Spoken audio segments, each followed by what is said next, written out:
You are listening to Miniature Masterpieces.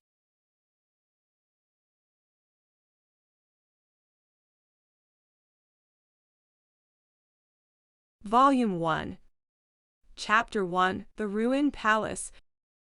In the outskirts of Windsor, nestled in the ancient forest, lay the ruins of a once magnificent palace.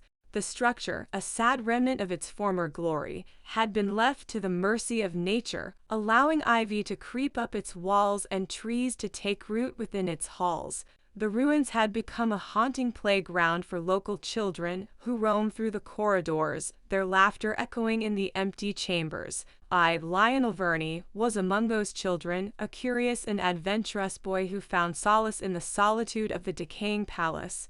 My father, an impoverished nobleman, had been a close friend of the late king, and after the monarch's death, our family had fallen into disarray.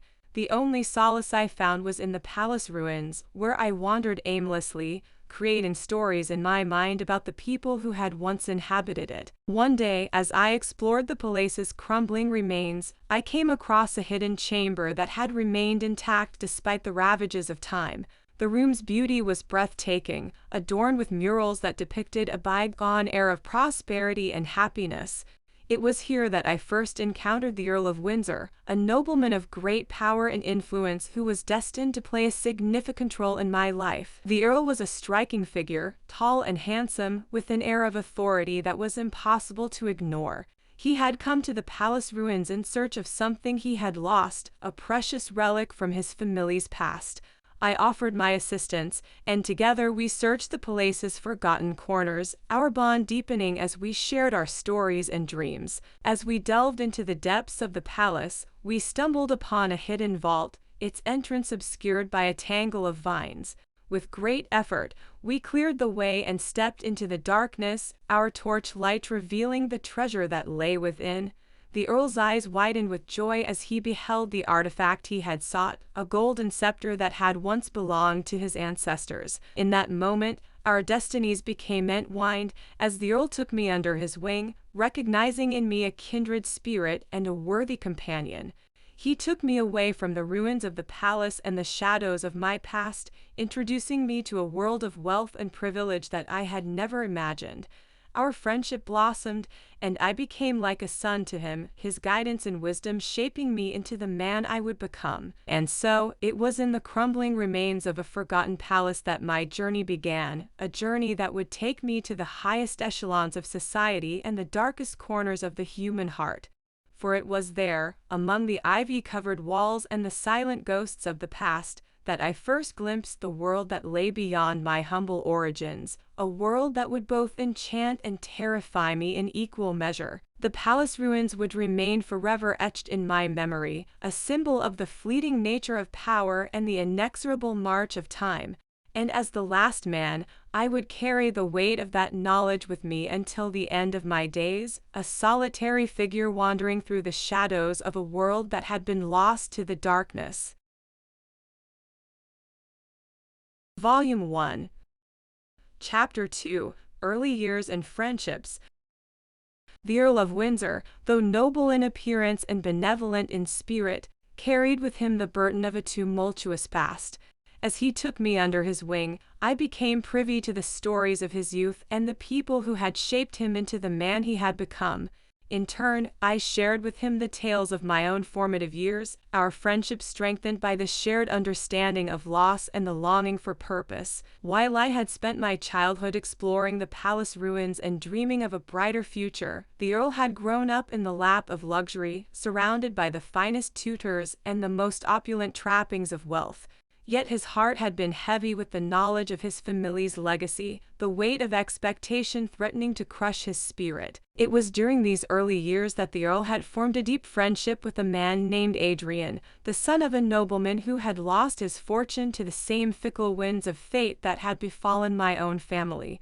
Adrian was a man of great intellect and boundless curiosity, his passion for learning and discovery a beacon of light amidst the darkness of his circumstances. Together, the Earl and Adrian had explored the mysteries of the world, delving into ancient texts and hidden archives in search of answers to the questions that plagued them.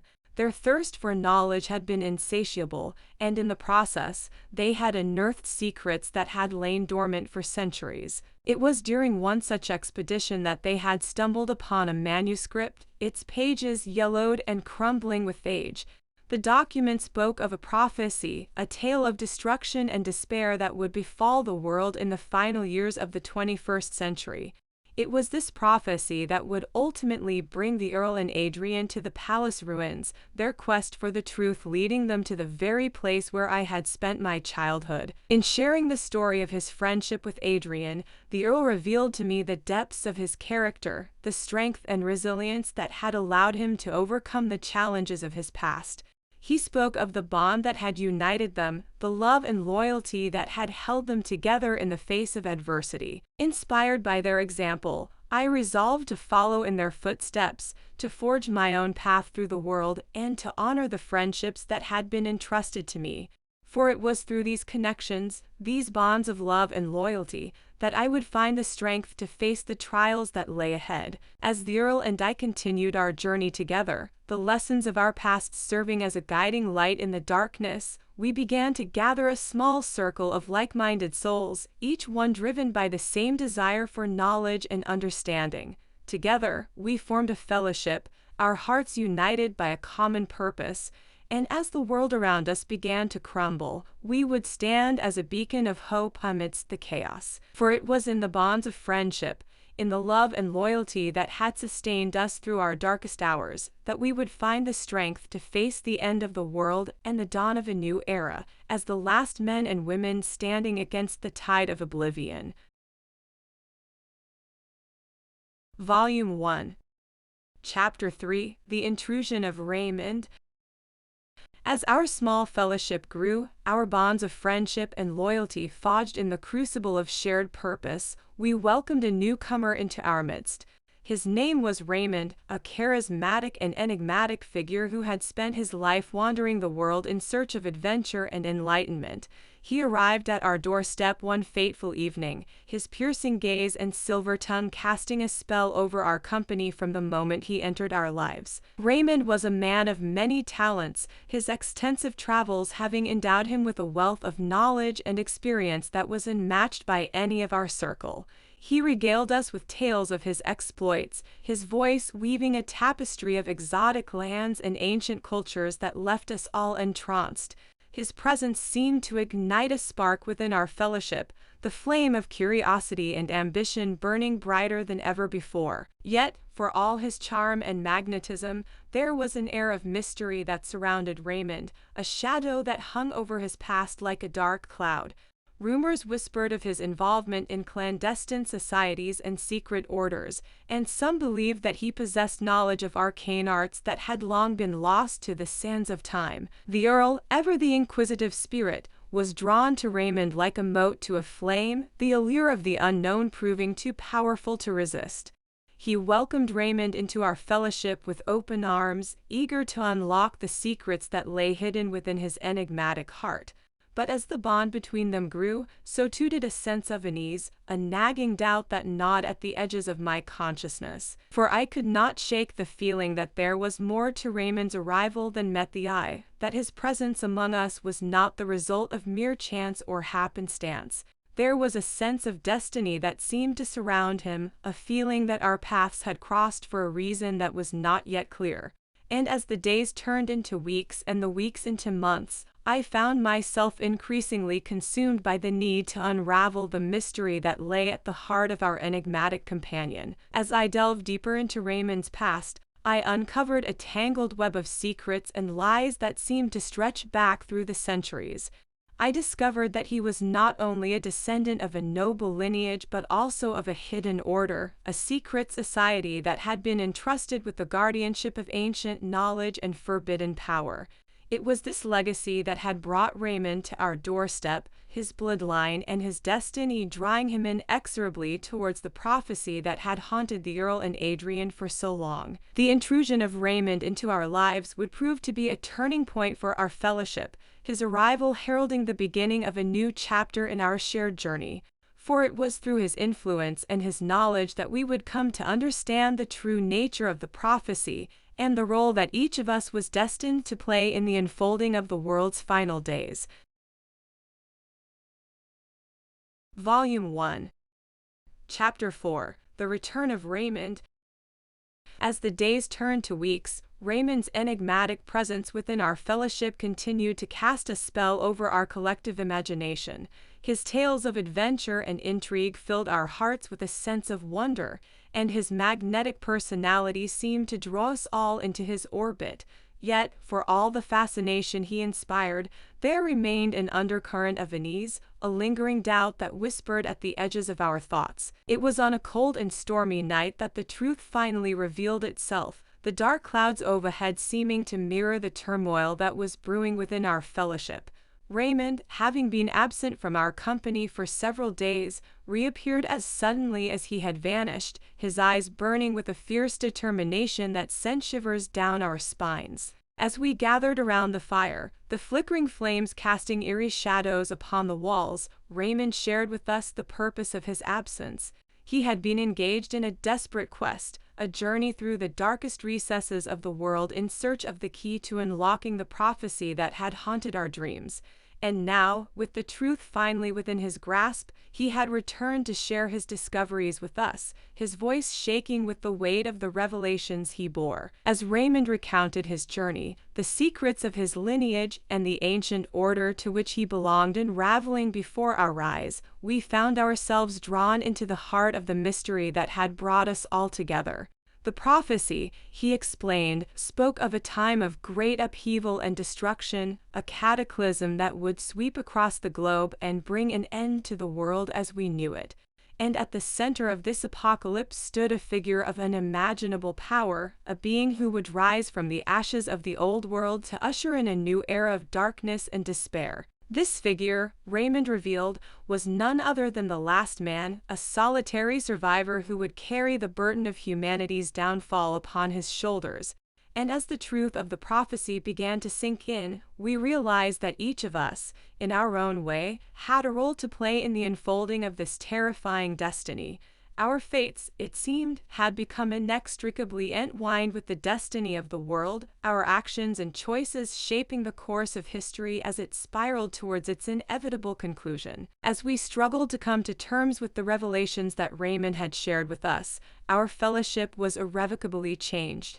The bonds of friendship and loyalty that had united us now seemed fragile and uncertain, the weight of our shared destiny threatening to tear us apart. And yet, in the face of this darkness, we found within ourselves a spark of hope, a glimmer of defiance that refused to be extinguished, for we knew that together, we had the power to shape our own fate, to forge a new path through the chaos and uncertainty that lay ahead. And as we stood on the brink of the abyss, our hearts filled with a newfound sense of purpose, we resolved to face the challenges that awaited us with courage and conviction, determined to prove that the prophecy did not dictate our destiny, but rather served as a warning, a call to arms that would inspire us to rise above the darkness and fight for the future of our world. Volume 1. Chapter 5. The Duel and the Disappearance. Our circle, now bound by a shared destiny and the weight of the prophecy, was further tested by the storm of events that followed. Raymond, whose presence had already introduced us to the mysteries of the world's end, was once again at the heart of the tumult. It began with a disagreement, a spark of discord that ignited the flames of rivalry between Raymond and Adrian. The source of contention was the affections of the fair Idris, a woman of incomparable beauty and grace. Both men, enraptured by her charm, found themselves locked in a bitter struggle for her heart. Their friendship, once strong and unwavering, quickly gave way to animosity as tensions reached a boiling point. Matters escalated, leading to an unavoidable conclusion: a duel, held in secret, with the hope of settling the dispute once and for all. On that fateful morning, as the first light of dawn cast its golden glow upon the landscape, Raymond and Adrian faced each other with weapons drawn, their eyes filled with a steely determination. The air was heavy with anticipation, and the world seemed to hold its breath as the two men circled each other, their swords glinting in the sunlight. With a sudden clash of steel, the duel began, the sound of their blades ringing through the air as they fought with a ferocity born of desperation. For a moment, it seemed as though their conflict would end in tragedy, their friendship sacrificed upon the altar of love and pride. Yet, as the battle raged on, a sense of clarity began to descend upon the two combatants. Their anger and resentment, once a raging inferno, began to cool, replaced by a growing realization of the folly of their actions.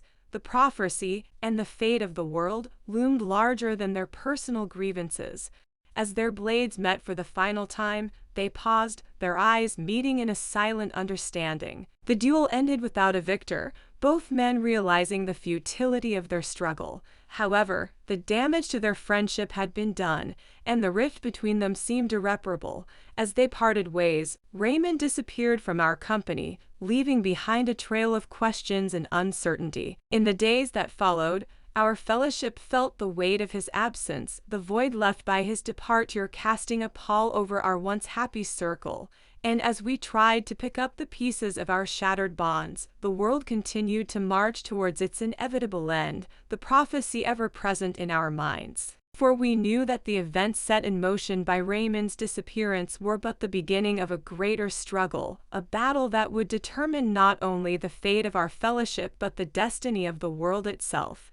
And as we faced the darkness that lay ahead, we found ourselves bound together by a renewed sense of purpose, united by the knowledge that in the face of the coming apocalypse, our actions would determine the fate of all mankind. Volume 1. Chapter 6, Reunion and Rivalry. Time passed, and our fellowship attempted to mend the wounds left by Raymond's departure and the duel that had taken place. We tried to find solace in our shared destiny, seeking to strengthen our bonds in the face of the apocalypse that loomed ever closer. But fate, it seemed, had other plans for us. Raymond reappeared, as unexpectedly as he had vanished, his countenance marked by a newfound determination and resolve. He had spent his time away wrestling with the demons of his past, grappling with the weight of his lineage and the destiny that had been thrust upon him. Now he returned to our midst, a changed man, ready to embrace his role in the prophecy and fight for the future of our world. However, his return was not without complications.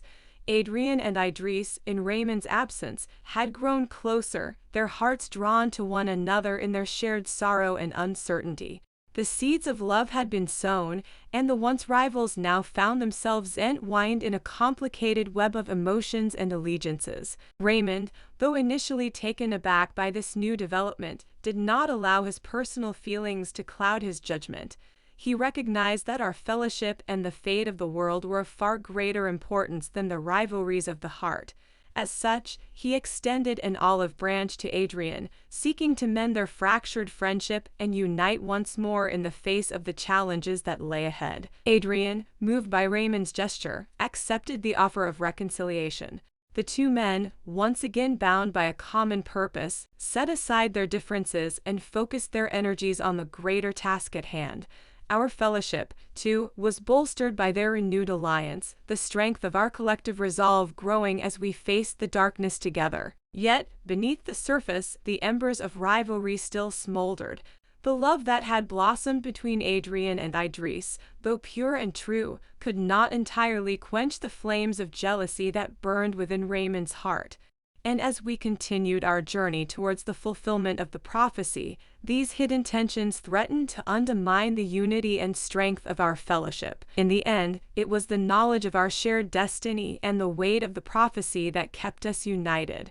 We understood that the path we walked was fraught with danger and uncertainty, and that only by standing together could we hope to overcome the trials that lay ahead.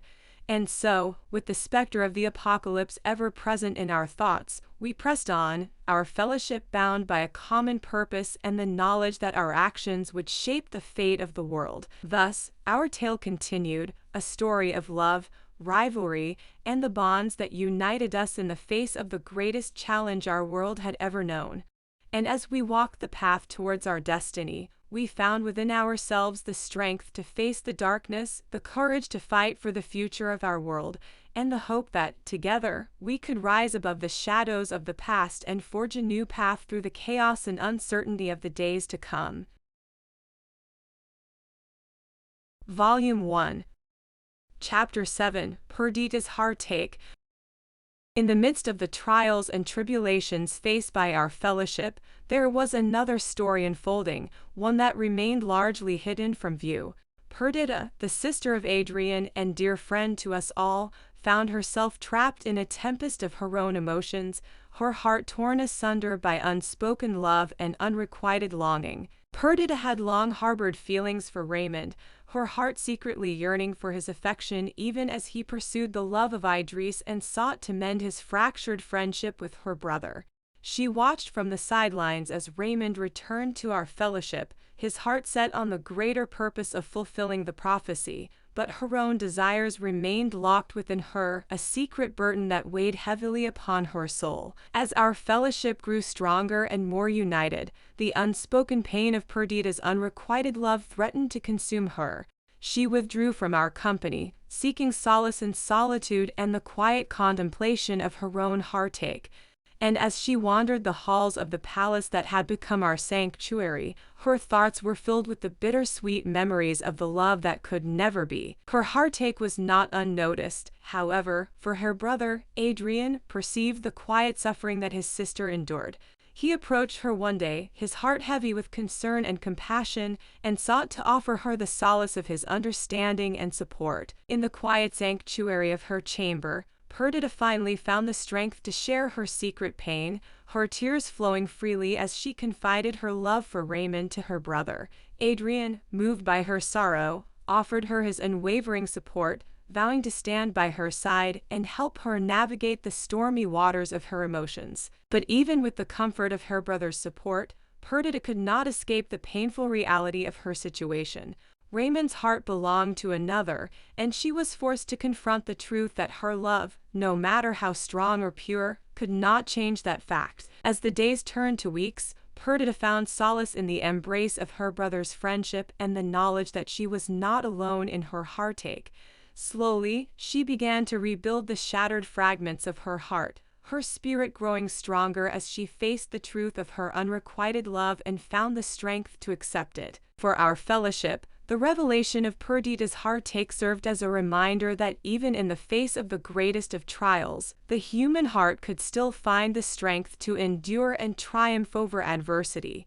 And as we continued on our journey, bound by the prophecy and our shared destiny, we found solace in the knowledge that, together, we could overcome any obstacle, no matter how great or small, and that the bonds of love and friendship would guide us through the darkness and into the light of a new dawn. Volume 1. Chapter 8, A New Beginning. Our fellowship, having weathered the storms of rivalry, heartache, and unrequited love, sought a fresh start in the face of the prophecy that bound us together. As we prepared to embark on a new chapter of our lives, we found ourselves drawn to the world of politics and the pursuit of a better future for our nation. Raymond, ever the visionary, led the charge, his charismatic presence and passionate speeches captivating the hearts and minds of those who listened. His devotion to the betterment of society was infectious, and we were all inspired to join him in his quest to bring about meaningful change. My dear friend, Adrian, the Earl of Windsor, proved to be a most capable ally. His keen intellect and diplomatic skills were invaluable in navigating the treacherous waters of political intrigue, and his unwavering loyalty to our cause bolstered our spirits in the darkest of times. As for Perdita, she found solace and purpose in her newfound political pursuits. The fires of her unrequited love for Raymond had been tempered by time and the support of her brother, and she emerged from her heartache a stronger, more resilient woman. Her insight and dedication to our cause served as a constant reminder of the strength of the human spirit and the power of love and friendship to heal even the deepest of wounds. Our journey into the world of politics was not without its challenges. We encountered adversaries who sought to undermine our efforts and derail our cause, their greed and corruption standing in stark contrast to the nobility of our intentions. Yet, we were undeterred, for we knew that the future of our nation and the fate of those we held dear depended on our unwavering commitment to the path we had chosen. Through trials and tribulations, we forged ahead, our resolve and unity growing stronger with each passing day.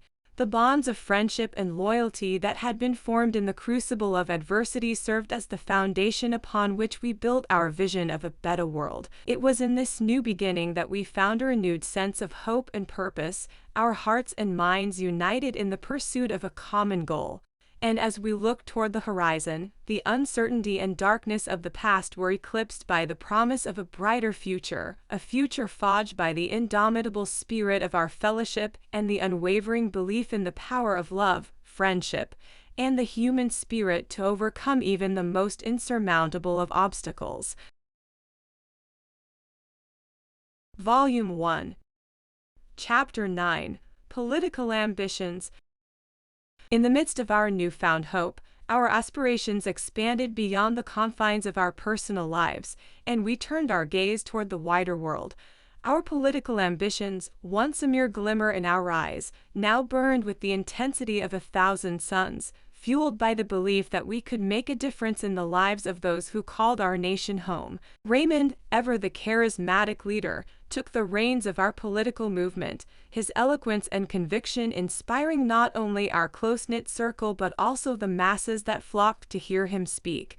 His words resonated with a populace hungry for change, and his unwavering commitment to the betterment of society galvanized the hearts and minds of his followers. Perdita, too, found her voice in the political arena, her wisdom and compassion providing a much-needed counterbalance to the often cold and calculating nature of the political world. Her unyielding dedication to the ideals of justice and equality served as a beacon of hope for those who sought a brighter future, free from the shackles of oppression and despair. As for Adrian, the Earl of Windsor, his role in our political endeavors was no less crucial. His keen intellect and mastery of diplomacy proved invaluable in navigating the complexities of our political landscape, and his steadfast loyalty to our cause provided the bedrock upon which our dreams were built. Together, we embarked on a journey to reshape our society, our hearts set ablaze with the conviction that we could usher in a new era of progress and prosperity. Our ambitions were lofty, but we were undeterred, for we believed that the power of the human spirit, guided by the principles of love and compassion, could overcome even the most insurmountable of obstacles. As our political movement gained momentum, we found ourselves thrust into the limelight, our every action scrutinized by those who sought to challenge our authority and undermine our efforts. Yet, we remained steadfast in our resolve, buoyed by the knowledge that we fought not for ourselves, but for the countless souls who longed for a brighter future, free from the tyranny of the past. Our journey was fraught with challenges, but with each passing day, our resolve grew stronger, our determination more resolute. And as we stood on the precipice of a new era, our hearts swelled with pride and anticipation, for we knew that we were on the cusp of a revolution that would change the course of history and leave an indelible mark on the lives of generations to come. In the midst of our political aspirations, we never lost sight of the ideals that had brought us together, nor the bonds of friendship and loyalty that had been forged in the crucible of adversity. For it was these very bonds that provided the foundation upon which our dreams were built, and it was the strength of our convictions that propelled us ever forward toward a future that shimmered with the promise of hope and progress. Volume 1. Chapter 10. Love and Loyalty. As our political ambitions soared, so too did the complexities of our personal lives. The bonds of friendship that had sustained us through adversity were now tested by the fires of love and loyalty. In this delicate dance of the heart, we found ourselves torn between the dictates of our conscience and the yearnings of our souls. Raymond's heart, once consumed by the passion of his political aspirations, now found itself ensnared by a love that transcended the boundaries of time and space. This love, as fierce as it was tender, brought with it a newfound vulnerability that threatened to unravel the very fabric of our fragile alliance. Perdita, her heart aching with unspoken desires, found herself caught in the stormy seas of love's tumultuous embrace. Her loyalty to her brother, the Earl of Windsor, now stood in stark contrast to the tender affections she harbored for Raymond, a man who had once been her most steadfast ally. Adrian, the Earl of Windsor, found himself in a precarious position, his heart torn between the love he bore for his sister, Perdita, and the loyalty he owed to his dear friend, Raymond. As the weight of his responsibilities bore down upon him, he was forced to confront the delicate balance that existed between love and duty, a balance that threatened to upend the very foundations of his life. As the days turned to weeks, and the weeks to months, we found ourselves ensnared in a tangled web of love and loyalty, our hearts beating to the rhythm of a song that only we could hear. The delicate dance of love, with its exquisite joys and piercing sorrows, became the soundtrack of our lives, and as we twirled and spun in its tender embrace, we found ourselves confronted with the stark reality of our own mortality. In the midst of this maelstrom of emotion, we were forced to confront the true nature of love and loyalty, and to question the very foundations upon which our lives had been built.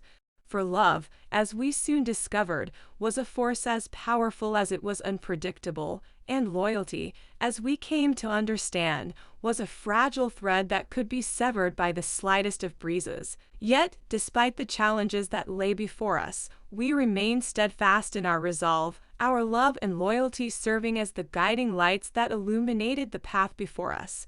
And as we forged ahead, our hearts buoyed by the knowledge that we were not alone in our struggle, we found solace in the knowledge that our love and loyalty, as fragile as they may have been, were the very essence of what it meant to be human. In the end, our love and loyalty were put to the ultimate test, the stormy seas of our emotions threatening to engulf us in their roiling embrace.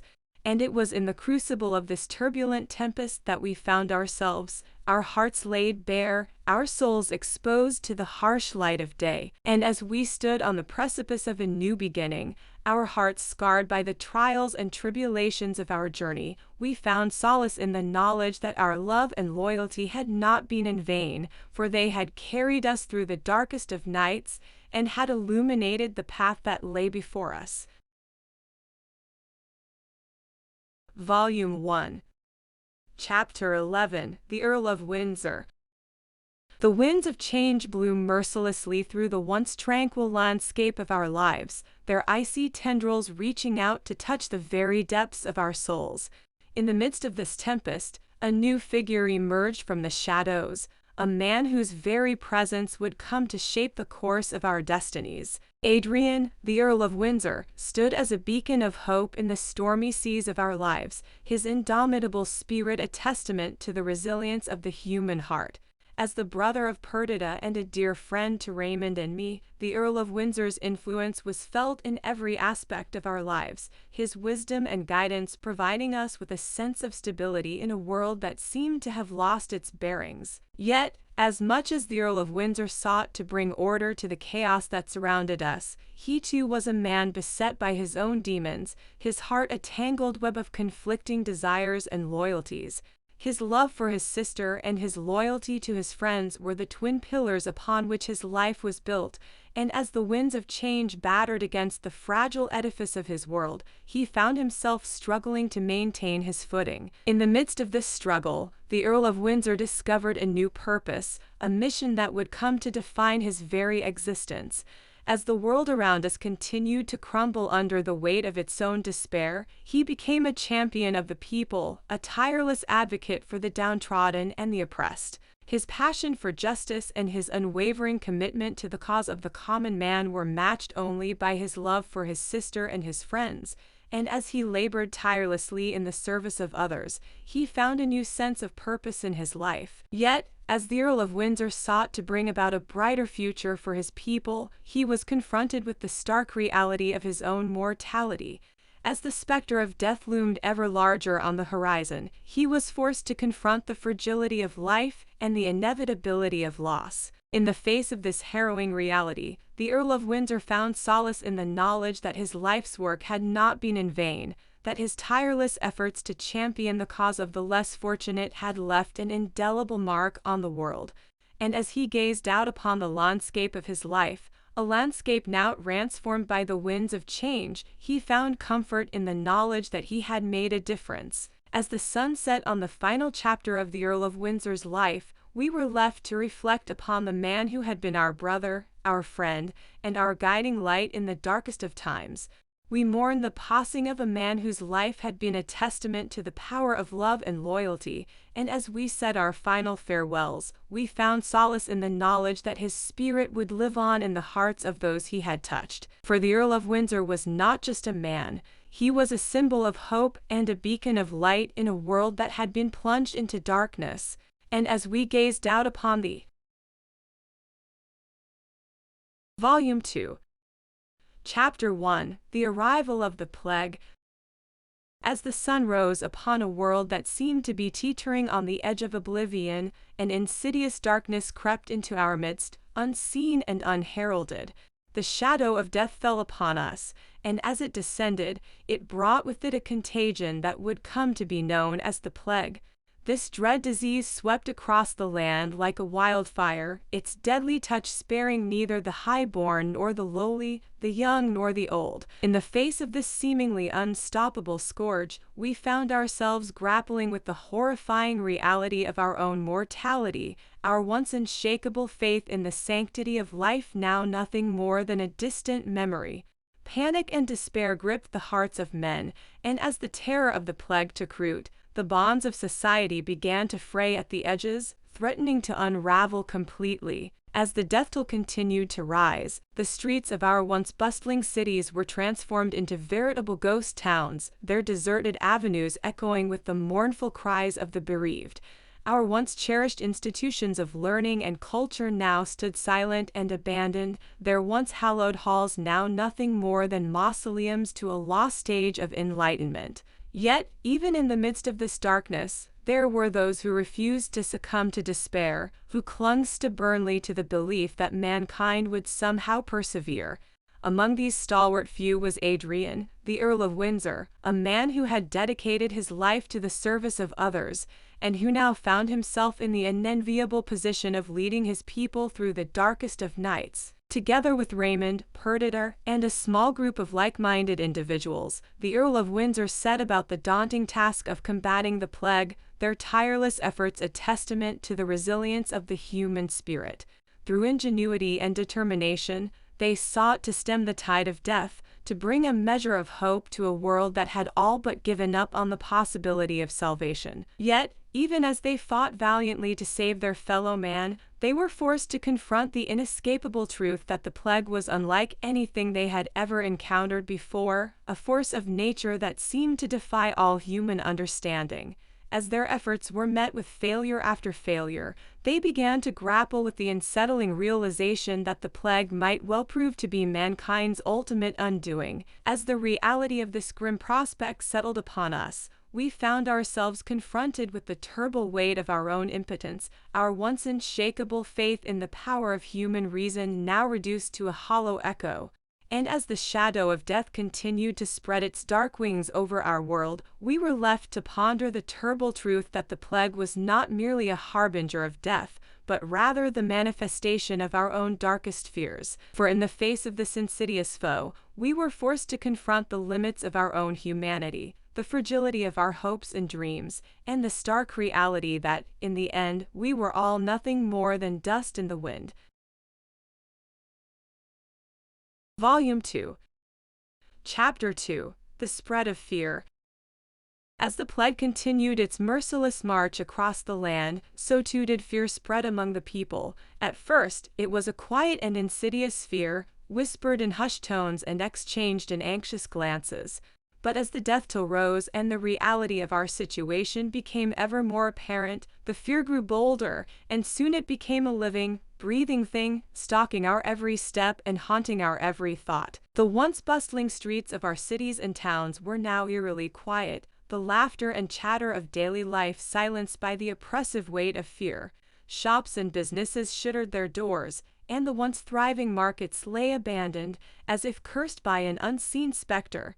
People retreated into the safety of their homes, bolting doors and shuttering windows against the encroaching darkness. As the dread began to take hold, so too did suspicion and mistrust. Friends and neighbors, who had once shared a warm bond, now eyed one another with wariness and unease.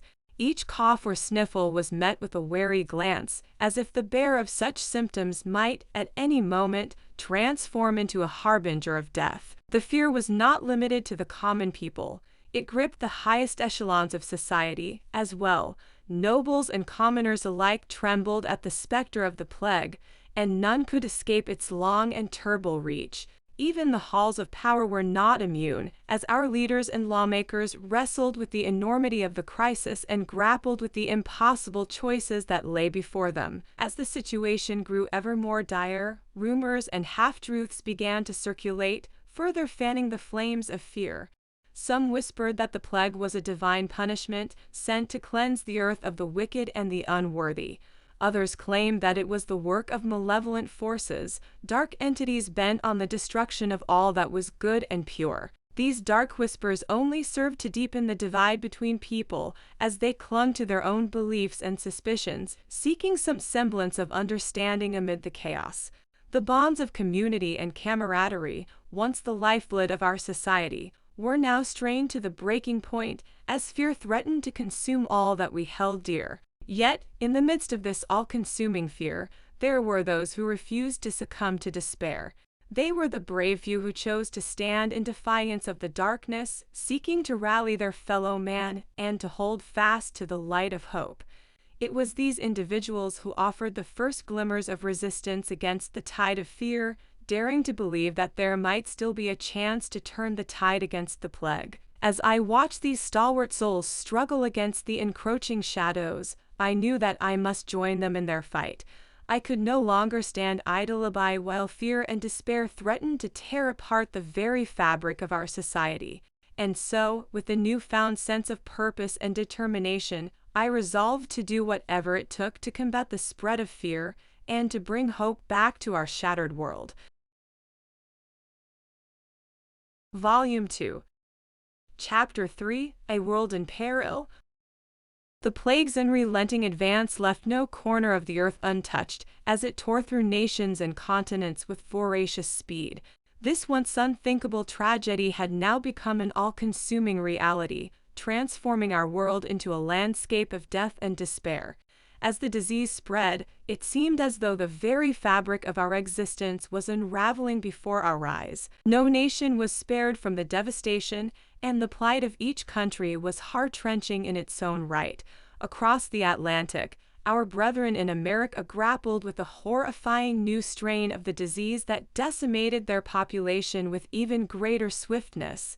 To the east, the ancient civilizations of Asia were laid low, their storied histories and proud traditions crumbling beneath the weight of the plague. In Africa, the once mighty empires that had flourished for centuries were reduced to little more than ghostly echoes of their former glory. Even the most remote and inhospitable corners of the world were not spared. From the frozen expanses of the Arctic to the sun-scorched deserts of the Sahara, the plague's terrible grip was inescapable. As the scope of the catastrophe became ever more apparent, a profound sense of unity began to take hold among the survivors. Where once we had been divided by borders and languages, we now found ourselves bound together by a shared struggle against a common foe. The grim reality of our situation had given rise to a new, global consciousness, and we were no longer disparate nations, but rather one world, united in our determination to survive. Yet even in the face of this newfound solidarity, the challenges that lay before us were staggering. The disease had laid waste to our infrastructure and economies, leaving a once prosperous world teetering on the brink of ruin. The survivors, scattered across the continents, now faced the daunting task of rebuilding their shattered societies, even as the specter of the plague continued to haunt their every step. It was during these dark times that the true resilience of the human spirit began to shine through. Faced with seemingly insurmountable odds, men and women of every race and creed banded together, determined to forge a new future from the ashes of the past. From the ruins of their fallen cities, they toiled tirelessly, driven by an indomitable will to survive. This desperate struggle for survival gave birth to countless acts of bravery and sacrifice, as ordinary people were called upon to perform extraordinary feats. Volume 2. Chapter 4, A Kingdom in Despair. As the plague swept across the globe, leaving death and devastation in its wake, no land felt its effects more acutely than England. This once proud realm, whose history had been shaped by the exploits of kings and queens, now found itself brought to its knees by the relentless onslaught of the disease. The country's spirit, forged through centuries of struggle and triumph, was now in danger of being extinguished entirely. The ravages of the plague spared none, from the highest echelons of society to the humblest of commoners. The royal family, who had once stood as symbols of strength and unity, now succumbed to the same cruel fate that had befallen their subjects. Even the mighty institutions of the church and the aristocracy were not immune to the disease's relentless march, as their once stately halls were left to crumble and decay. Across the land, the very essence of England seemed to be fading away, as the customs and traditions that had once defined the nation were lost amidst the chaos and despair. The ancient art of chivalry, which had been the cornerstone of English society for generations, now lay in tatters, its code of honor and duty little more than a distant memory. Yet even as the kingdom teetered on the brink of ruin, there remained those who refused to yield to despair. Among them was our beloved Earl of Windsor, a man of unshakable resolve, whose unwavering dedication to his people inspired hope in the face of overwhelming darkness. As the crisis deepened, the Earl emerged as a beacon of strength and unity, rallying the survivors around a common cause. Under his leadership, the disparate factions of the realm put aside their differences and joined forces, driven by a shared determination to restore the glory of England. In the midst of this struggle, a remarkable transformation took place within the Earl himself. Gone was the carefree youth who had once reveled in the pleasures of courtly life. In his place stood a man tempered by adversity, his spirit forged anew in the crucible of the plague. This transformation was not without its toll, however, as the weight of responsibility bore heavily upon him. The Earl's efforts to save his kingdom would not be without sacrifice, as he faced the heart-wrenching reality of losing those closest to him. His beloved sister, Perdita, a gentle soul whose love and support had been his guiding light, was among those claimed by the plague. The loss of his sister was a blow that shook the Earl to his very core, yet even in his grief, he remained resolute, his determination to save his people unwavering. In this darkest hour, the fate of the kingdom hung in the balance, as the survivors clung to the hope that they could yet rebuild the world that the plague had torn asunder. And at the heart of this struggle stood the Earl of Windsor, a man whose unwavering spirit and indomitable will had become the very embodiment of England itself. For in the face of unimaginable despair, it was the strength and resilience of the human spirit that would prove to be our greatest weapon against the darkness. And as the kingdom fought to rise once more from the ashes of ruin, it was this spirit that would guide us, a beacon of hope in a world shrouded in despair. Volume 2. Chapter 5, A Desperate Journey. With the kingdom in the grip of despair, the Earl of Windsor resolved to undertake a desperate journey in search of salvation. He believed that somewhere in the world there might yet be a remedy to halt the relentless advance of the plague. In the company of a small band of devoted companions, he set forth on a perilous quest, driven by an unyielding hope that had become the last refuge for the beleaguered people of England. As they traversed a landscape scarred by death and desolation, the travelers encountered a world transformed.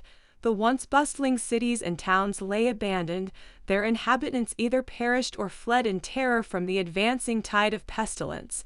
Nature, too, seemed to have turned against them, as they braved treacherous mountains and dense, foreboding forests, where even the hardiest of souls dared not venture. The journey was fraught with danger, as the travelers faced not only the relentless onslaught of the plague but also the perils of a world gone mad. The bonds of civilization had been shattered, and in their place had arisen a lawless chaos where the basest of human instincts held sway. Marauders and cutthroats preyed upon the weak and defenseless, turning the once peaceful countryside into a land of fear and dread. Yet even in the face of such adversity, the Earl of Windsor and his companions refused to yield.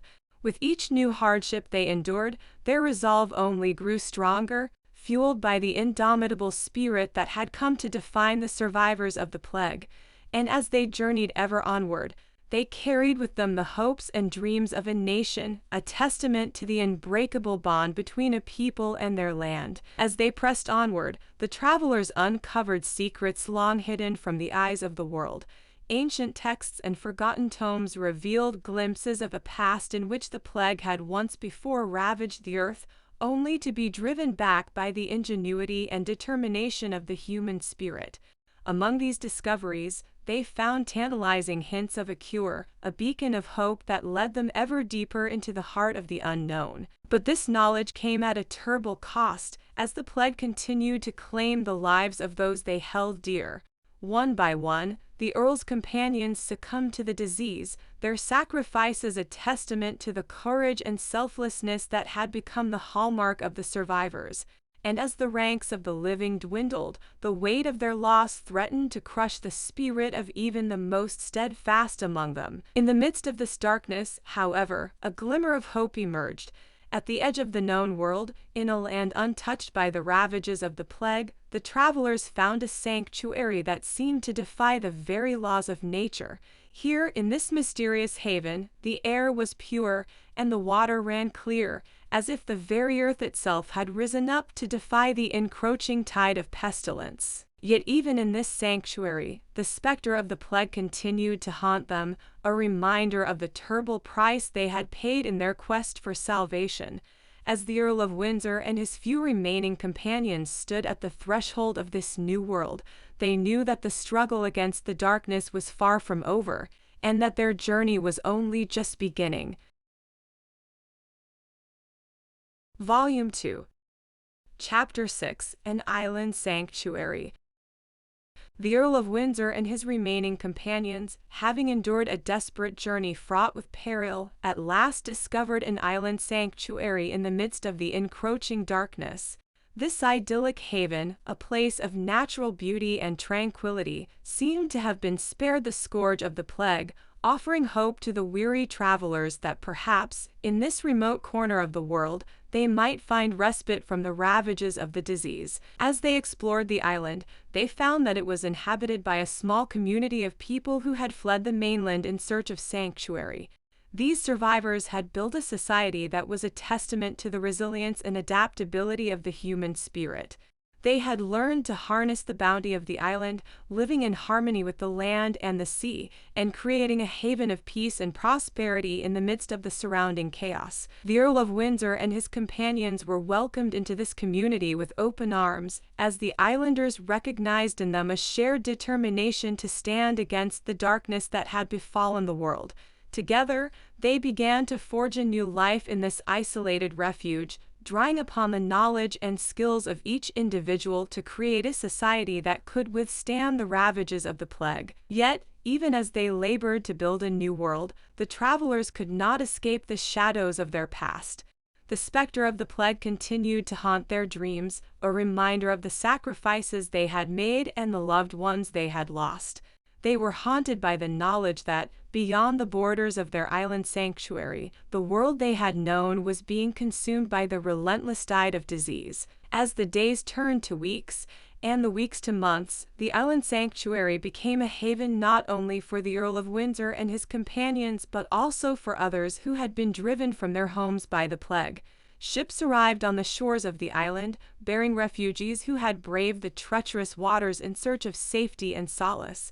And with each new arrival, the community grew stronger, united by a common purpose and a shared determination to survive. In this time of peace and prosperity, the Earl of Windsor found solace in the bonds of friendship and love that had been forged in the crucible of adversity. He discovered a renewed sense of purpose, dedicating himself to the welfare of the island community and striving to ensure that the lessons of the past would not be forgotten. and as he looked out upon the sea, he began to believe that perhaps, in this sanctuary, humanity might find a way to endure the darkness and emerge stronger and more resilient than ever before. Yet, even as the island sanctuary flourished, a sense of unease began to creep into the hearts of its inhabitants. They knew that the plague had not been vanquished, but merely held at bay, and they could not escape the fear that the darkness might one day find its way to their shores. And as the shadows grew ever longer, the people of the island sanctuary began to understand that their struggle against the darkness was far from over, and that their fate was inexorably linked to the fate of the world beyond their shores.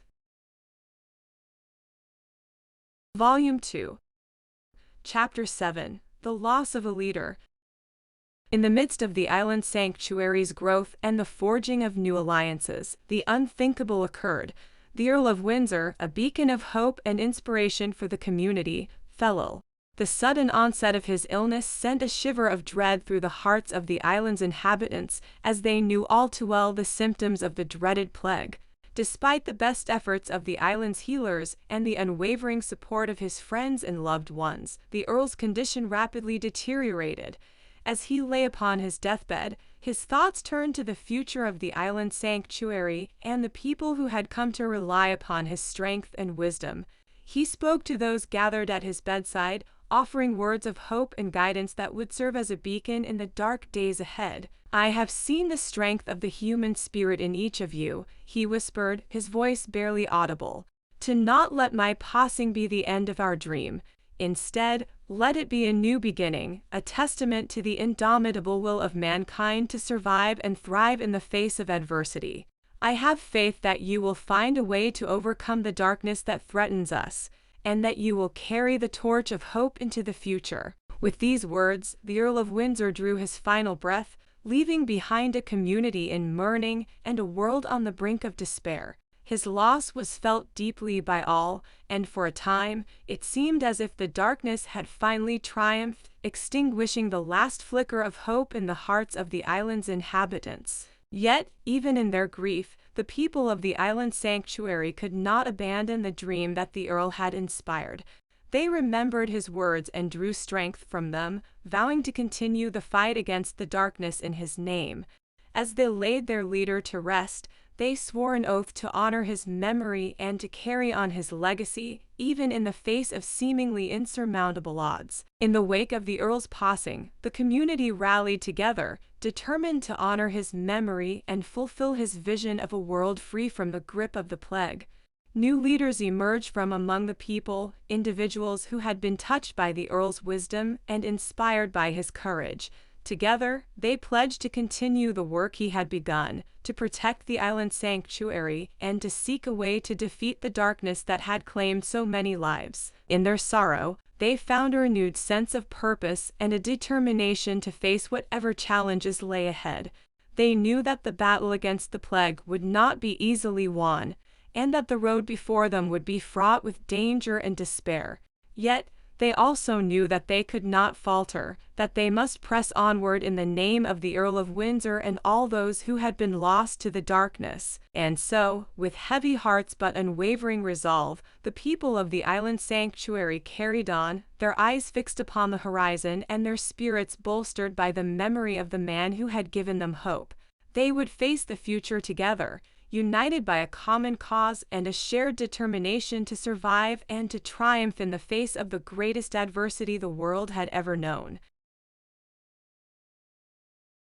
Volume 2. Chapter 8. The Fall of England. As the island sanctuary's residents continued to honor the Earl's memory and work towards a brighter future, news arrived that sent shockwaves through the community. The remnants of their once great homeland, England, had fallen to the relentless advance of the plague. The very foundations of society had crumbled, leaving behind a desolate and broken land, its people scattered and its cities laid to waste. The news weighed heavily upon the hearts of the island's inhabitants, who grieved not only for their lost homeland but also for the countless lives that had been claimed by the relentless onslaught of the disease. Their sorrow was magnified by the knowledge that, with the fall of England, the plague had reached a new and terrifying milestone, one that seemed to signal the beginning of the end for humanity itself. Yet, even as they mourned the loss of their homeland and feared for the fate of the world, the people of the island sanctuary did not lose hope.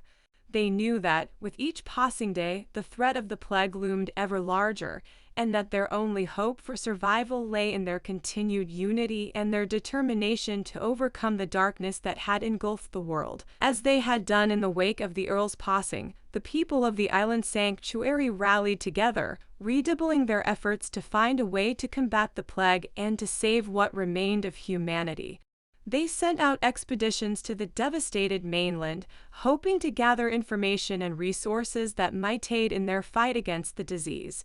They worked tirelessly to strengthen their defenses, ensuring that the island would remain a safe haven for those who sought refuge from the horrors of the plague. In the face of overwhelming adversity, the people of the island sanctuary displayed a resilience and a courage that would have made the Earl of Windsor proud.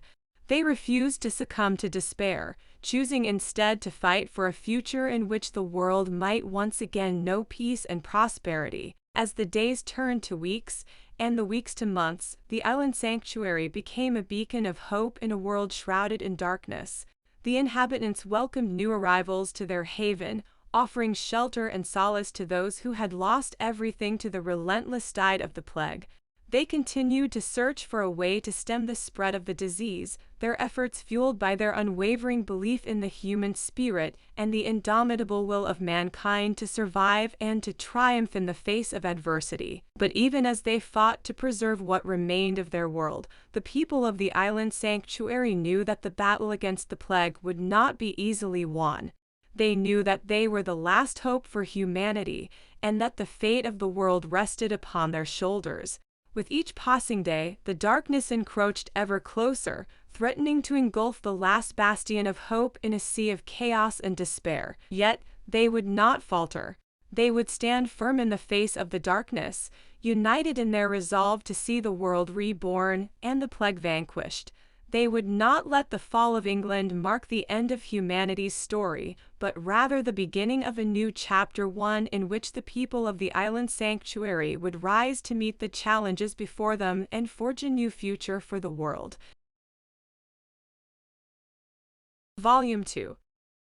Chapter 9, A Dying World. The island sanctuary stood as a symbol of hope amid the chaos that had befallen the world. The fall of England had sent shock waves through the hearts of the island's inhabitants, but they persevered, working together to find a solution to the plague that threatened the very existence of humanity. Yet, as the days turned to weeks, and the weeks to months, it became increasingly clear that the world was dying around them. Word of the devastation wrought by the plague reached the island from far-off lands. Entire nations had fallen, their once proud cities reduced to empty shells, and their people scattered to the winds. The scale of the destruction was unimaginable, and it seemed as though the end of the world was drawing near. For the people of the island sanctuary, the knowledge of the world's suffering weighed heavily upon their hearts. They grieved for the countless lives that had been lost to the plague and for the countless more that would surely follow. The knowledge that they were among the last remnants of humanity only served to strengthen their resolve to find a way to combat the plague and restore the world to its former glory. As the world around them continued to wither and die, the people of the island sanctuary began to feel the terrible weight of their isolation. The island was a refuge from the horrors of the plague, but it was also a prison, cutting them off from the world they sought to save. The vast expanse of the ocean that surrounded them seemed to grow ever more oppressive, a barrier that kept them from the people they longed to help. Despite the darkness that had descended upon the world, the people of the island sanctuary refused to give in to despair. They continued to search for a way to save humanity, to find a cure for the plague that threatened to extinguish the last flicker of hope.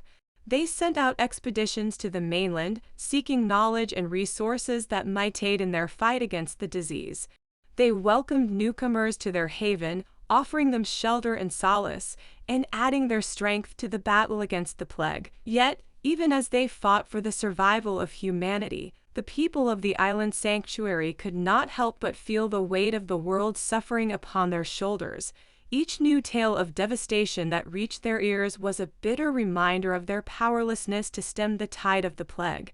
The knowledge that they were the last bastion of hope in a dying world only served to strengthen their resolve, but it was a heavy burden to bear. As the days turned to weeks, and the weeks to months, the world continued its inexorable march towards oblivion. The once great nations that had been laid low by the plague were now little more than memories, their people lost to the annals of history. The island sanctuary remained a beacon of hope, a symbol of the indomitable spirit of humanity, but it was a fragile light in the ever-deepening darkness. In the face of such overwhelming adversity, the people of the island sanctuary knew that the only way to save the world was to stand together. The fate of humanity rested upon their shoulders, and they would not falter in their fight against the darkness that threatened to engulf them all. They would continue to search for a way to combat the plague, their hope for the future burning bright against the dying embers of the world. Volume 3. Chapter 1. In Search of Hope. With the world in shambles and humanity on the brink of extinction, the inhabitants of the island sanctuary knew that their quest for survival was far from over. Though they had managed to stave off the deadly plague that had ravaged the earth, they understood that their isolation was a temporary reprieve. They must venture forth to seek hope and discover a way to reclaim the world from the clutches of this deadly affliction. As the members of the island community prepared for their uncertain journey, their hearts were heavy with the knowledge of the dangers they would face. The mainland was an unknown land, teeming with the remnants of a fallen world and the shadow of the plague that had brought humanity to its knees. Nevertheless, the spirit of hope and determination burned brightly within them, and they refused to allow fear to hold them back from their quest. The small band of survivors, guided by their unwavering desire to save the human race, set forth on their journey. They traversed the treacherous seas, navigating through the debris and remnants of once majestic ships that had fallen victim to the ravages of the plague. As they approached the mainland, the magnitude of the devastation that had befallen the world became apparent, and their hearts ached at the sight of the countless lives that had been lost. Their journey led them through the ruins of great cities, their once proud monuments reduced to crumbling rubble, and their streets eerily silent. The few survivors they encountered along the way were welcomed into their group, each bringing with them tales of sorrow and loss, but also the hope of a better future. Together, they continued to search for any trace of a cure or means to combat the plague that had brought the world to its knees. In their exploration, they delved into the forgotten depths of ancient libraries, uncovering the knowledge of the ages in a desperate attempt to find a solution to the plague. They traversed the wild and untamed wilderness, seeking out the wisdom of the natural world in hopes of discovering a hidden cure. The journey was fraught with danger, but the band of survivors persevered, their resolve unshaken by the hardships they faced. As their search continued, the survivors discovered that they were not alone in their quest for hope. From the far corners of the earth, the remnants of humanity had begun to band together, each group seeking to find a way to overcome the darkness that had consumed the world. In the face of such adversity, the bonds of friendship and cooperation grew stronger, and a newfound sense of unity emerged among the survivors. While their journey was filled with sorrow and despair, it was also marked by the indomitable spirit of hope that fueled their pursuit. Each day, they pressed onward, driven by the knowledge that they were the last hope for humanity, and that their survival depended on their ability to find a way to overcome the plague that had brought the world to the brink of extinction. In this desperate search for hope, the survivors forged a new path for humanity, one that would be guided by the resilience and courage of the human spirit. And though the future remained uncertain, they knew that as long as they stood together, there was still hope for the world and the possibility of a brighter tomorrow. Volume 3. Chapter 2. The Final Survivors. The world had become a desolate place, a once thriving earth now reduced to an eerie and quiet landscape. As the band of survivors pressed on in their quest for hope, they encountered others who had managed to withstand the devastation of the plague. These final survivors, each carrying the burden of their lost loved ones and the weight of humanity's uncertain future, were drawn together by the shared experience of survival and a collective desire to restore their world. In the shadow of the apocalypse, these survivors formed an alliance, their combined strength and knowledge providing a beacon of hope in a world teetering on the edge of oblivion. United by their shared purpose, they embarked on a mission to discover the means to end the plague and reclaim the earth for the living. Their journey took them across the barren and ravaged lands, where the ghosts of the past haunted the empty cities and towns. They traversed the desolate wilderness, encountering the vestiges of civilization that had been left behind in the wake of the disease. In the face of such desolation, the survivors found solace in one another, drawing strength from the shared determination to restore their world. As the group traveled onward, they discovered the remnants of once great scientific institutions, their halls filled with the knowledge and wisdom of a lost era. Desperate to find a solution to the plague, the survivors delved into these abandoned archives, searching for any hint of a cure or means to combat the disease that had brought humanity to its knees. Their tireless efforts eventually yielded a glimmer of hope, as they uncovered a hidden cache of research that had been conducted in the early days of the plague. The work was incomplete, but it provided a vital clue to the nature of the disease and hinted at the possibility of a cure. With renewed hope and determination, the survivors dedicated themselves to the task of completing the research, their combined knowledge and expertise driving them towards a potential solution. As the days turned to weeks and then months, the survivors labored tirelessly in their makeshift laboratory, conducting experiments and refining their understanding of the plague. All the while, they were haunted by the knowledge that they were the final guardians of humanity's future, and that the fate of the world rested upon their shoulders. As their work progressed, they began to see signs of progress, small victories that hinted at the possibility of a breakthrough. Each step forward brought with it a renewed sense of hope, and the survivors found themselves daring to believe that perhaps, one day, they might be able to bring an end to the plague and restore their world. The final survivors, bound together by their shared purpose and the knowledge that they were the last hope for humanity, pressed on in their quest for a cure. In the face of the devastation that had befallen the earth, their resilience and determination shone as a beacon of hope, a testament to the indomitable spirit of mankind. And though the outcome remained uncertain, they knew that as long as they stood together, there was still a chance to save the world and forge a brighter future for the generations to come. Volume 3. Chapter 3, A Journey Across the Alps. As the prospect of a cure for the plague began to take form, the survivors recognized that they must journey far and wide to gather the necessary resources and knowledge. The path before them was treacherous, and they knew that their journey would take them across the formidable Alps, where nature's unrelenting forces had carved out a landscape of unimaginable beauty and danger. The intrepid band of survivors prepared themselves for the arduous trek, gathering supplies and equipment that would see them through the harsh and unforgiving mountain terrain. With heavy hearts, they bade farewell to the safety and familiarity of their temporary haven, venturing forth into the unknown, driven by the hope of salvation for mankind. As they ascended the towering peaks of the Alps, the survivors were struck by the awe-inspiring beauty of the world that had been hidden from them for so long. The air was crisp and pure, the snow-covered slopes glistening like a sea of diamonds beneath the radiant sun.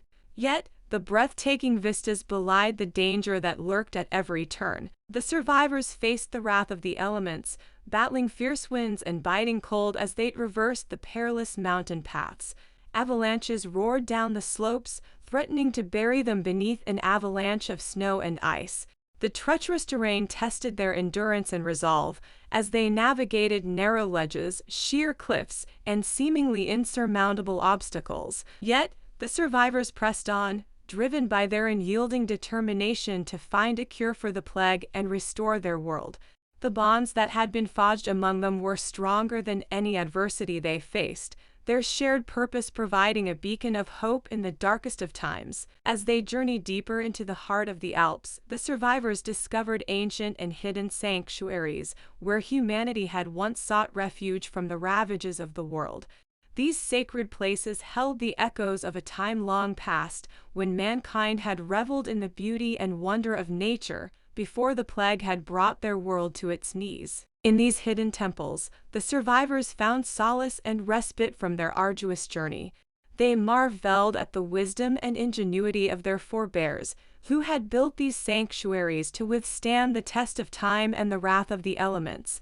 The survivors felt a kinship with these long-lost souls, their shared struggle against the forces of nature and fate forging a connection that transcended the boundaries of time. As they continued their journey across the Alps, the survivors faced innumerable hardships and dangers, each challenge a testament to their resilience and determination.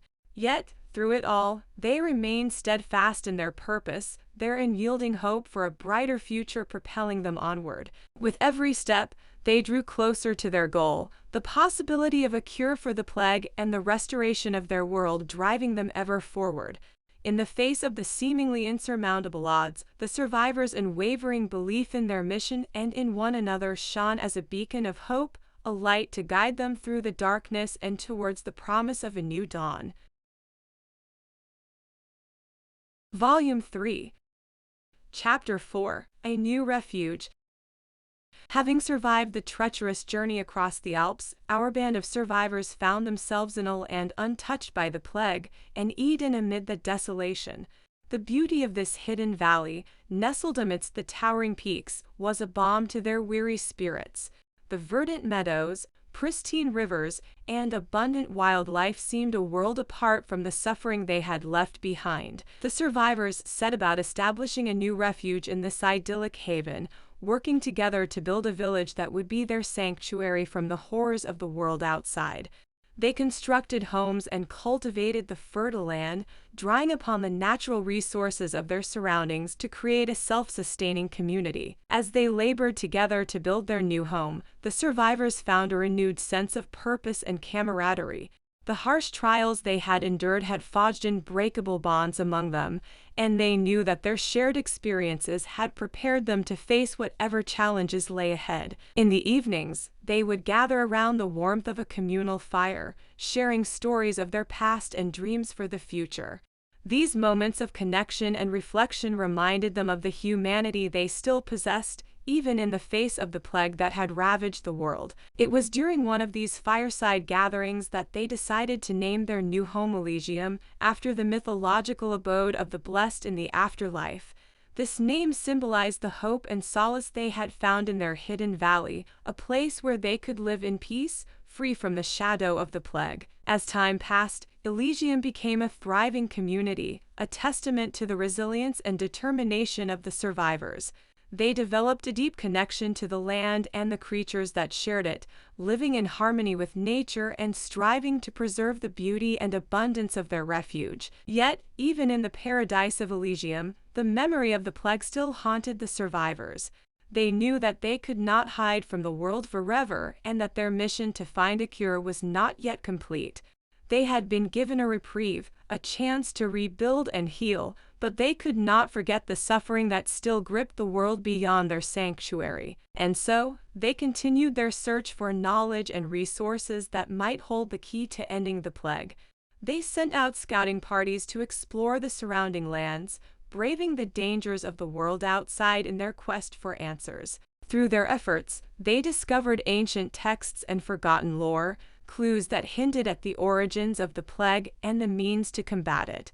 These discoveries rekindled their hope and fueled their determination to rid the world of the scourge that had brought it to its knees. As the survivors of Elysium labored to build a new world within their sanctuary, they also looked to the future, when their efforts might finally bring an end to the plague and restore hope to the human race. They knew that their journey was far from over, but the refuge they had found in their hidden valley had given them the strength and resolve to face whatever challenges lay ahead. Volume 3. Chapter 5. The Loneliness of the Last Man. Despite the flourishing community of Elysium, a profound sense of isolation weighed heavily upon me. I was haunted by the knowledge that I alone remained untouched by the plague. This singular immunity bound me to a fate I could not comprehend, setting me apart from my fellow survivors and casting a shadow over my newfound home. I sought solace in the beauty of our refuge, wandering the meadows and forests in search of peace. Yet the vibrant hues of the landscape and the symphony of nature's melodies only served to deepen my melancholy, as they reminded me of the world that had been lost. The others, who had come to depend on me as a leader, noticed the growing distance between us. They tried to offer comfort, but their words only seemed to accentuate the chasm that separated me from the rest. My immunity, once a blessing that had sustained our hope, now felt like a curse that condemned me to a life of solitude. In the quiet hours of the night, I would find myself pondering the reason for my existence. Why had I been spared when so many others had perished? Was there some greater purpose that I had yet to fulfill, or was my survival merely a cruel twist of fate? My soul yearned for the companionship of those who had been lost, for the voices that had been silenced by the relentless advance of the plague. The memories of my past life haunted my dreams, fragments of a world that had been shattered and scattered to the winds. As the days turned to weeks, and the weeks to months, I struggled to find meaning in my existence. My thoughts turned increasingly inward, consumed by the torment of my loneliness and the weight of the questions that haunted me. It was in the depths of my despair that I found solace in an unexpected place. I discovered a small, hidden glade within the heart of the forest, a place that seemed untouched by the passage of time. The air was filled with the scent of ancient pines and the murmur of a hidden stream, and the stillness of the glade seemed to resonate with the quietage of my soul. In this secluded sanctuary, I began to find a measure of peace. I found solace in the timeless embrace of the forest, the eternal cycle of life that continued to unfold despite the darkness that had engulfed the world. The solitude that had once tormented me now became a source of strength, a reminder that even in the face of an imaginable loss, there was still beauty to be found in the world. With this newfound clarity, I resolved to devote myself to the cause of our survival. I would use my immunity as a tool in the fight against the plague, harnessing it as a weapon to bring hope to the human race. Though I knew that my path would be fraught with challenges and uncertainty, I embraced my destiny with a renewed sense of purpose, determined to honor the memory of those who had been lost and to forge a future for the last remnants of humanity. And so, as the seasons turned and the world continued its inexorable march toward an uncertain fate, I stood steadfast in my resolve, a solitary figure in the heart of the forest, the last man amidst the ruins of a once great civilization. Volume 3. Chapter 6. A Struggle for Survival. As the days lengthened and the icy grip of winter retreated, our battle for survival in Elysium intensified. Though our hearts were filled with determination, we faced a myriad of challenges that threatened to unravel the fragile tapestry of our existence. We had eluded the plague, but other dangers lurked in the shadows. The land, though beautiful, was harsh and unforgiving. The soil was rocky and barren, yielding only meager harvests. The forests were dense, home to wild animals that prowled the periphery of our settlement, their hunger growing bolder with each passing day. Our resources were scarce, and the specter of starvation loomed large over our community. Faced with these mounting threats, I called upon the collective strength and wisdom of our people. We pooled our knowledge, each contributing their unique skills and experiences to help us adapt and endure. The farmers among us taught us to coax sustenance from the unforgiving earth, while the hunters ventured into the wilderness to provide for our sustenance. Though the perils were many, our days were filled with back-breaking labor, as we toiled to carve out a future for ourselves in this unforgiving land. We built sturdy homes to shield us from the elements, dug wells to draw water from the hidden depths, and forged tools to aid our endeavors.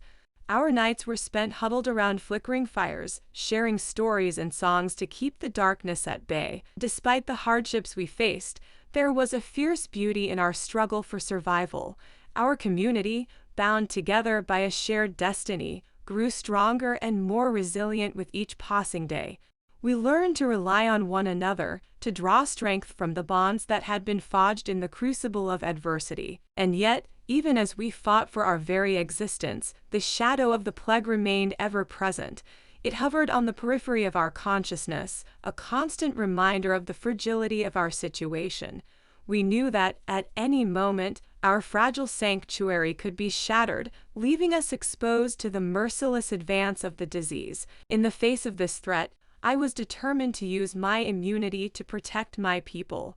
I sought out the wisdom of those who had once been healers and scholars, hoping to glean some insight into the nature of the plague and the source of my resistance. Through diligent study and tireless experimentation, we sought to unlock the secrets that might hold the key to our survival. Our struggle was relentless, our days filled with the grueling labor of survival and our nights consumed by the pursuit of knowledge. We forged ahead, driven by the knowledge that we were the last hope for humanity, the final torch-bearers in a world that had been plunged into darkness. In this crucible of hardship and hope, we discovered the true meaning of survival. We learned to endure, to adapt, and to find beauty in the face of adversity. And though our path was fraught with peril and uncertainty, we faced each challenge with unyielding determination, united in our resolve to forge a future for the remnants of the human race. Volume 3. Chapter 7. A Moment of Respite. Our struggles had not been in vain, and a fragile stability took root in our Elysian haven. We had confronted the relentless challenges and emerged tempered, like steel forged in the fire. The bonds of our community had been tested and strengthened, and we allowed ourselves a cautious breath of relief. The land began to yield its bounty, and we reaped the fruits of our labor, filling our storehouses with the provisions we would need for the winter. The hunters returned from their expeditions laden with game, and the farmers shared the harvest with pride. Our settlement, once a ragged collection of makeshift shelters, now stood as a testament to our resilience. In this moment of respite, we allowed ourselves the luxury of hope. We gathered around the fire and shared stories of our past and dreams of our future, weaving a tapestry of memories and aspirations. We sang songs that echoed through the valley, our voices rising in harmony, a defiant testament to our continued existence. And in the quiet moments, when the fire had burned low and the darkness crept in around us, we found solace in one another's arms. Love, that most powerful of human emotions, blossomed amidst the ruins of our world. It was a balm for our weary souls, a reminder of the beauty and joy that still endured, even in the face of an imaginable loss. I, too, found my heart stirred by the tender affection of another. The love that had blossomed between Clara and me was a beacon of light in the darkness, a fragile flame that we tended with the utmost care. We whispered words of devotion beneath the stars, and in those quiet moments, we found solace in the knowledge that we had found one another amidst the chaos of our world. Yet even in this time of respite, we could not entirely forget the shadow that loomed over us. The plague still ravaged the world beyond our sanctuary, and we knew that our safety was tenuous at best. But we clung to the hope that we had forged in the fires of adversity, and we vowed to make the most of the time that had been granted to us. We turned our attention to the future, making plans for the continued growth and prosperity of our community. We planted orchards and vineyards, dreaming of the day when their fruits would nourish our children and grandchildren. We built schools and libraries, determined to preserve the knowledge and wisdom of our past for the generations yet to come, and we continued our quest for understanding, seeking the secrets that would unlock the mysteries of the plague and the source of my immunity. We studied and experimented, driven by the hope that we might one day find a way to reclaim the world that had been lost to us. In this moment of respite, we found the strength to look beyond our own survival, to envision a future where humanity would rise again from the ashes. And though our path remained uncertain and fraught with danger, we faced each challenge with unshakable resolve, guided by the hope that burned like a beacon in the darkness. Volume 3. Chapter 8. A Desolate World.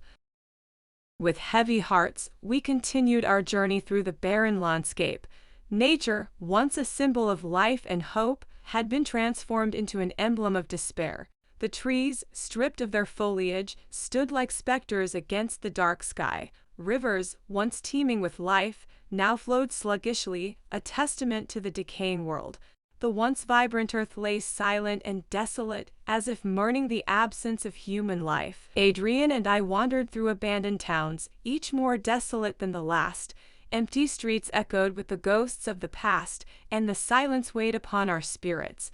We spoke little, for our hearts were heavy with the knowledge of what had been lost. We sought solace in each other's company, but the knowledge of our solitude only served to deepen our despair. We questioned the purpose of our existence, for we could not comprehend why fate had chosen to spare us while the rest of humanity had been swallowed by the insidious plague. In the evenings, we would gather around a fire, our only source of warmth in the cold darkness. We would share stories of the past, remembering the laughter and love we had once known. Yet, our reminiscences only served to remind us of the emptiness that now surrounded us. As we traveled, we encountered remnants of humanity's final struggle for survival.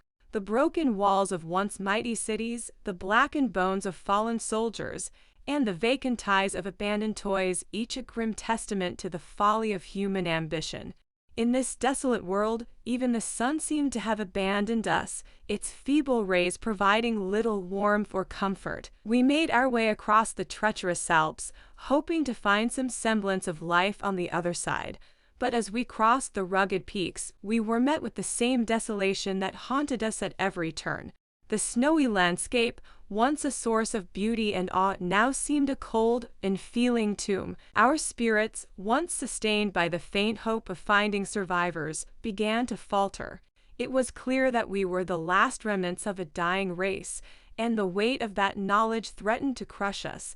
Our conversations grew fewer and our silences longer, for there were no words to capture the magnitude of our loss. In our darkest moments, we wondered if the earth itself would ever recover from the cataclysm that had befallen it.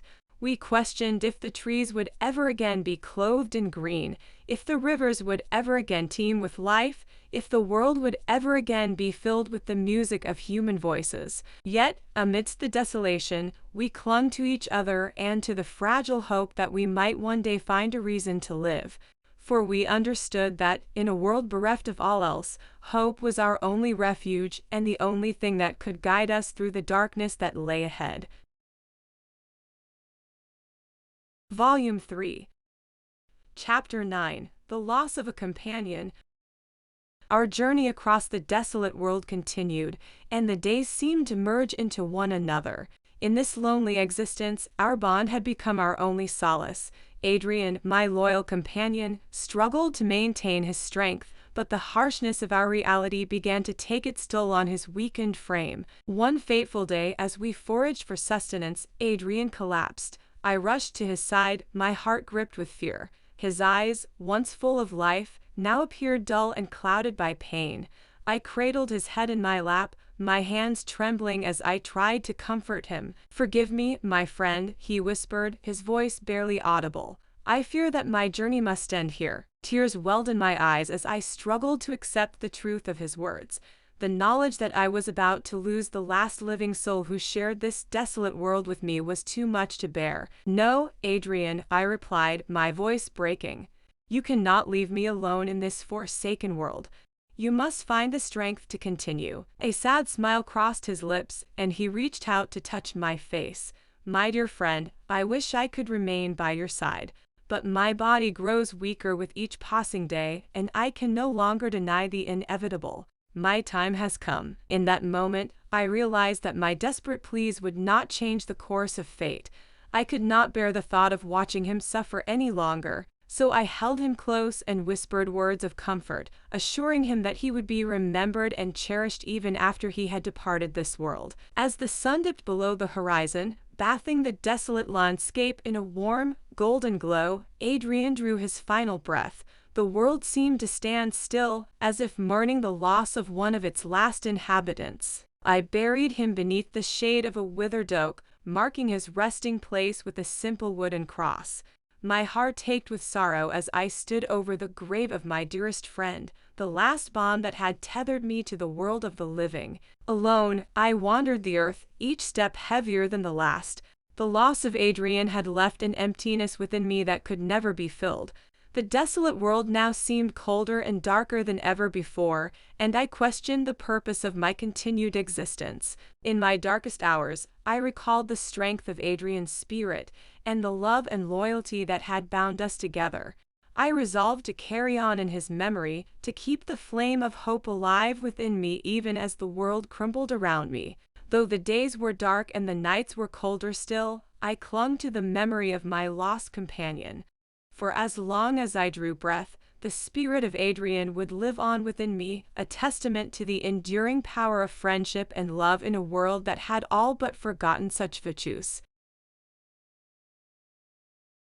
Volume 3. Chapter 10, The Final Goodbye.